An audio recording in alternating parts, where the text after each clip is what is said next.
Have you ever felt like someone was secretly trying to ruin you, but you couldn't prove it, yet? Well, that's exactly what happened to me in this story. I was showing up every day, working hard, putting out fires, saving deals, but behind the scenes, someone I thought I could trust was slowly trying to tear me down. At first, it was little things. Missing emails. Projects that somehow got messed up. Everyone was trying to ruin me at the office. So get comfy, maybe grab a drink, and if you're into real stories that hit deep, go ahead and like, subscribe, and tap that bell. Trust me, you don't want to miss what's coming. I still remember the moment as if it just happened. I was standing by the office coffee machine adding a dash of oat milk to my morning blend when the new CEO, the founder's son, walked into the break room. He didn't greet me. He didn't smile. He just looked at me like I was part of the furniture he decided to throw out. I need to see you in my office now. It wasn't a request. I had been with the company for nearly 11 years. In that time, I had built the client services department from scratch, negotiated over 100 contracts, and trained most of the team that now sat just outside his office door. But none of that mattered to him. His father had built the company with grit and loyalty. He inherited the title, and apparently thought it gave him the right to play God. I followed him, trying to shake off the tension building in my chest. He didn't even sit down. "You're fired," he said, voice flat, emotionless. "We don't need lazy people like you dragging this place down." I blinked. At first, I thought it was some kind of twisted joke. "Excuse me." "You heard me," he replied, casually flipping through a stack of papers like he was deciding what to have for lunch. "You can collect your things and leave. Effective immediately." I stared at him, stunned. My heart pounded in my ears. I wanted to shout, to defend myself, to demand an explanation, but instead I smiled. A calm, polite, deliberate smile. "Understood," I said. "Have a nice day." I walked out of his office with my head high, but inside, I was trembling. My teammates looked at me as I passed, sensing something was wrong. A few started to stand, ready to ask questions, but I gave them a subtle shake of the head. "Don't make this harder." I packed my desk in silence. As I drove home, memories flooded my mind. 11 years. 11. I had given this company more time than I gave my own family. Late nights, working through holidays, taking calls while holding back tears after my divorce. I gave them everything. And now, I was dismissed like I was nothing. But I wasn't angry. Not yet. I was curious. Why? That question haunted me all night. I barely slept. Something about the way he had said it, so confidently, so carelessly, didn't sit right. The timing was strange too. We were about to finalize one of the company's largest contracts. A deal I had spent 6 months preparing. I knew the client inside and out. I had even booked the final review meeting for that Friday. And now I was gone. Had he even looked at the contract details? The next morning, just after 9 a.m., my phone buzzed. I didn't recognize the number. I let it ring, unsure if I could handle another blow. But curiosity won again. "It's me," the voice said, sending a jolt down my spine, the real CEO. The man who had hired me 11 years ago after a single interview. "I just walked into the office," he said, and I could hear the tightness in his throat. "Why the hell did you pack up and leave? What happened?" I hesitated. "Your son fired me." Silence. Then a sharp inhale. "What?" "Yesterday. He said I was lazy and that I wasn't needed anymore." There was a long pause before he spoke again, this time slowly, like he was trying to stay calm. "Did he read your contract?" I furrowed my brows. "What do you mean?" "He's supposed to finalize the Kingswell deal today, isn't he?" "Yes. We were scheduled to meet them at 11. Jesus Christ. I could hear papers rustling in the background. Then a loud thud, like he'd slammed something on his desk. "Your contract has a clause," he said. "One I insisted on after the last acquisition disaster. You're not just the account manager. You're the only authorized negotiator for the Kingswell deal." I froze. "He can't close the deal without you," he continued. "Not legally. Not ethically. Not even practically. That contract will fall apart unless you're there." A slow-burning realization settled in my chest. He hadn't read it. He had no idea what he'd done. And that's when something inside me shifted. The betrayal still hurt, yes. But now I felt something else entirely: control. He had pulled the trigger far too quickly. And now the gun was pointed at himself. The call ended without another word. I could feel the fury through the silence that followed. I sat motionless in my apartment, coffee growing cold beside me, staring at nothing in particular. He didn't know his son had fired me without even reading the contract. I leaned back on the couch and let out a quiet, bitter laugh. After 11 years, this was it. It went down to a spoiled, impulsive man-boy trying to play CEO, making decisions like they were moves in a video game. But real companies don't respond after bad calls, and this one was about to find that out the hard way. I wasn't sure what was going to happen next. Part of me wanted to get dressed and show up to the office just to watch the fallout unfold. But another part, the one that had endured years of thankless overtime and swallowed my pride more times than I could count, wanted to let them burn. I didn't have to wait long. At 10:13 a.m., I got another call. This time, it was him. I let it go to voicemail. A minute later, another call, this one from reception. Then legal. Then accounting. I stared at my phone as it buzzed non-stop, lighting up like a Christmas tree. I didn't answer a single one. The voicemail icon blinked at me, relentless. I tapped it open. "Hi, it's me," the voice was strained. "Listen, there was a misunderstanding yesterday. I might have acted too fast. We need you back. Today. It's urgent. Please call me." Urgent. The word rolled around in my head like a marble in a glass. He hadn't said sorry. Not once. Not even in a fake corporate way. Instead, it was panic disguised as politeness. I took a sip of my cold coffee, still not moving from the couch. At 10:32, my phone buzzed again. This time, a number I hadn't saved in years. A former colleague. We'd grown close back when she was in my department, before she transferred to marketing. I picked up. "You won't believe what's happening here," she said, voice barely above a whisper. "Try me." He just got chewed out, by his dad. Like, in front of everyone. The meeting room was full. He walked in and slammed the contract on the table. I raised an eyebrow. He brought the contract. "Oh yeah," and he asked one question: "Did you read this before firing her?" He tried to bluff. Said something about moving in a new direction and re-evaluating roles. But the questioner didn't buy it. He flipped to the clause, the one I always talked about. The one that says I'm the sole negotiator on the account. That clause was there for a reason. I know. Everyone knows. Except him. There was a pause. I could hear murmurs in the background. She looked pale, like ghost pale. He realized he's the reason the client is about to walk. I exhaled slowly. And what did he say? He told him, "If this deal falls through, your position here becomes negotiable." I let out a breath I hadn't realized I was holding. There it was, the first crack in his armor. "I don't know what you're planning," the voice on the call added, "but whatever it is, you have the upper hand now." I ended the call with a soft thank you, then stood and looked out the window. The skyline was quiet, still.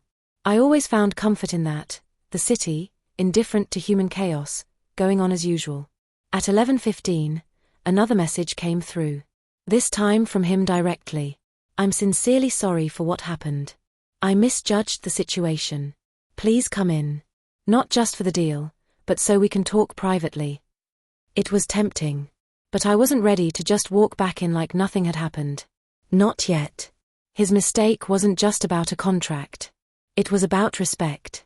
About trust. And about the years I had given. Years that couldn't be replaced by a panicked phone call and a seat at a negotiation table. Still, something stirred inside me. I wasn't a petty person. But I wasn't weak either. I didn't want revenge. I wanted accountability. I picked up my phone and finally responded, not with a call, but a message. "I'll consider returning to finalize the deal. But only under specific conditions. I'd like to speak directly beforehand." I hit send. Then I changed out of my pajamas and began to prepare. By the time I arrived at the office, it was just past noon. I didn't use the employee entrance. I walked through the main lobby, like a guest. A move I knew would draw attention. Everyone knew I had been fired the day before. My return now was more than a quiet comeback. it was a statement. The receptionist stood up the moment she saw me. She stammered, "He's expecting you. Right this way."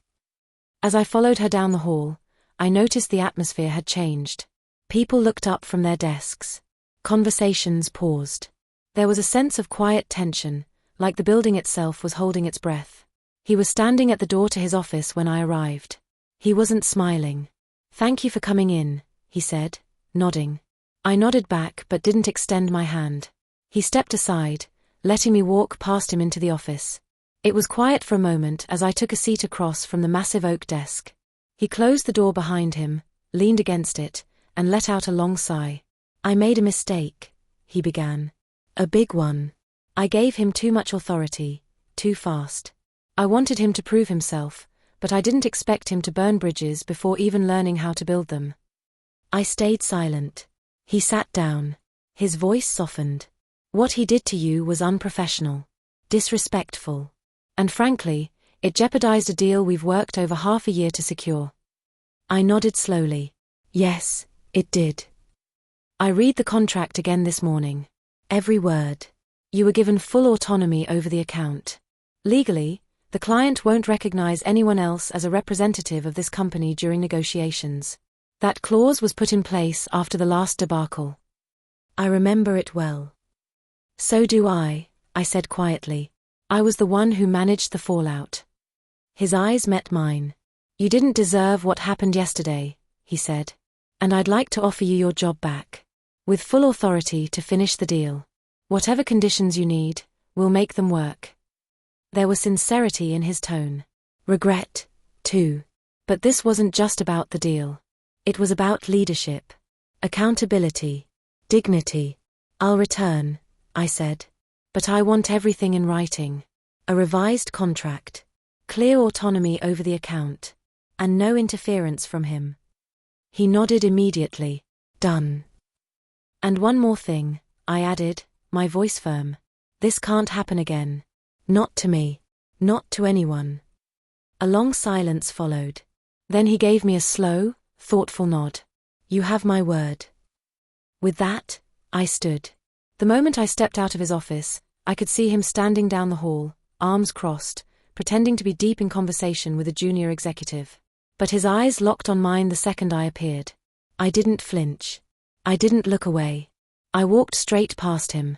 And I swear, for a second, I saw the exact moment he realized his control was slipping. By 1 p.m., the boardroom was ready. The client's team had just arrived, and we had about 30 minutes before the official meeting. I reviewed the documents one last time, confirming all the points we had previously negotiated. Their CEO was a no-nonsense man with sharp instincts. He valued trust above all. And any whiff of internal disorganization would send him running. As I placed the printed Arabic translation of the final terms onto the table, I caught sight of him pacing outside the glass walls of the meeting room like a caged animal. The older man stepped out to intercept him. Their muffled voices escalated quickly, until the elder's hand shot up, silencing him. His face turned crimson. He looked over his shoulder at me with a mix of rage and humiliation. Then he walked away. That was the last time I saw him that day. At 1:30 sharp, the CEO entered with his aides. I greeted him in Arabic, and his eyes lit up. He smiled, a rare gesture from him. "You remembered," he said warmly. "Respect goes a long way." The meeting began. It went flawlessly. 2 hours later, we shook hands and signed the deal. After they left, the older man approached me again. This time, his face showed genuine relief. "You saved us," he said. "And I owe you more than just an apology. You owe this company a leader." I replied, "One who knows the difference between power and responsibility." He didn't argue. Later that evening, as I walked to my car, the tension I'd carried for the past 48 hours finally began to lift. I had come back not as an employee, but as someone who understood her value and demanded it be recognized. But I also knew this wasn't over. He might have been quiet today, but men like him don't disappear. They retreat, and then they retaliate. By the following week, the Kingswell deal had made headlines in our industry newsletter. A breakthrough in cross-border negotiations, it read, "The company secures a historic partnership with Middle Eastern distributor through tailored strategy and multilingual leadership." They didn't mention me by name, but everyone in the company knew who had sealed that deal. My inbox was flooded with quiet congratulations, internal messages from staff who had stayed silent during the storm. Some were from juniors I'd mentored years ago. Others were from managers who had once ignored me in meetings, but now praised my leadership under pressure. I appreciated their words, but I wasn't naive. I knew how quickly people shift when the wind changes direction. The mood around the office had lightened. There were smiles, laughter again in the break room. The CEO had made it clear he was no longer involved in high-level decision-making, at least until further notice. And yet, I couldn't shake the feeling that something was off. Small things began to happen. First, it was the expense reports. The reimbursement for my travel to the Kingswell meeting was delayed. Then, documents I had submitted for approval were returned to me unsigned, without explanation. Next, an email I never sent, allegedly from my address, was flagged by IT. It contained incorrect client information and had been forwarded to one of our overseas partners.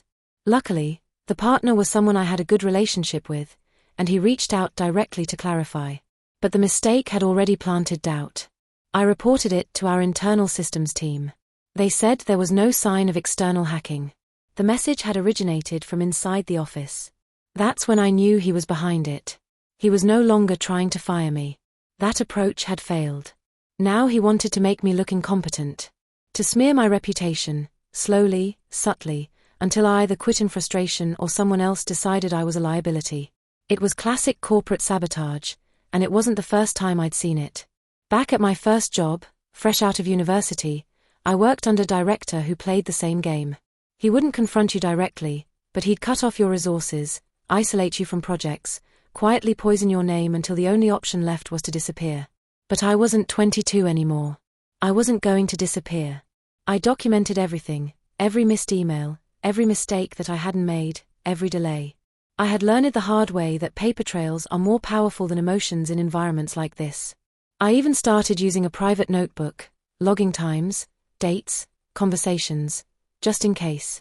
Then one afternoon, I overheard something that confirmed my suspicions. I was passing the conference room when I heard his voice inside, too loud for a private discussion. "She's unstable," he said. "Since she came back, she's been erratic. Aggressive. I don't think she's fit to manage high-pressure clients." I stopped in my tracks. "I'm just saying," he continued, "maybe we should start thinking about succession planning for client services. She's clearly overextended." Another voice responded, someone I didn't recognize. A newer executive, maybe. "But the Kingswell deal," the other voice said. "She pulled that off under serious pressure." He scoffed. "She got lucky. We can't run a company on luck." I stood frozen for a few moments, then quietly walked away. My blood ran cold, not out of fear, but from the icy precision of his tactics. He was planting seeds again, poisoning the well. That evening, I stayed late. The office was quiet. The halls dim. I sat alone in the glass meeting room, staring at the city lights, wondering how many more battles I would have to fight just to keep doing my job. And then a voice broke the silence. "Still here?" I looked up. It was the CEO. "I could ask you the same," I replied. He stepped inside, placed a folder on the table. "Your revised contract. With everything we agreed on." I opened it, read through the language. It was solid. I nodded in approval. "I've also started an internal audit," he added. "Too many things have been misfiled lately." I looked up sharply. He met my gaze. "I'm not blind," he said. "I know he isn't finished." "Why haven't you stopped him?" I asked. There was a long pause before he answered. Because I needed to see how far he'd go." He sounded tired, more like a father than a CEO in that moment. "You're protecting the company," I said. He shook his head slowly. "I'm trying to protect both of you. But maybe it's too late for one of you." I closed the folder. "I don't need protection. I need you to decide what kind of legacy you want to leave behind." His eyes lingered on mine. Then he turned and left. And I knew something bigger was coming. The office felt colder that week. Not because of the weather, but because the air between people had changed. Conversations dropped to whispers when I walked by. Some employees smiled at me. Others avoided eye contact altogether. The internal audit had begun, and everyone knew it. People were nervous. So was I. I hadn't asked the CEO to launch an audit, but deep down, I was relieved that he had. I needed the truth out in the open. Not just for me, but for everyone who had been walking on eggshells since he took over. Still, I knew how this game worked. In corporations, truth doesn't always lead to justice. Sometimes it leads to quiet exits and golden handshakes. Sometimes it's buried so deep behind red tape that the damage becomes irreversible. That Thursday, I was called into the audit committee's temporary office, an old storage room turned war room. Files were stacked on tables, monitors glowed with data, and a whiteboard was filled with timelines and digital breadcrumbs. The lead internal auditor greeted me. "Thanks for coming in. We'd like to ask you a few questions about some recent irregularities." I nodded and took a seat. He pulled up a file on the screen. "First, this email that appeared to be from your account. We've confirmed it was sent from a shared workstation near the break room. The credentials were manually entered, so someone used your login." He shook his head. "No, someone had your credentials. Copied them, most likely. This wasn't phishing. It was internal." I folded my arms. I reported that incident the day it happened. He gave a tight smile. "Yes. And we're glad you did. We found a few others like it. Emails rewritten. Spreadsheets altered. Sign-offs removed. Always traced to shared machines. Always under your name." The weight in my chest grew heavier. This was coordinated. I said. There was hesitation. "Yes," came the response, "and we've narrowed down the list of people who had access. We've also noticed unusual patterns linked to the executive assistant's login." I sat still. The speaker continued carefully.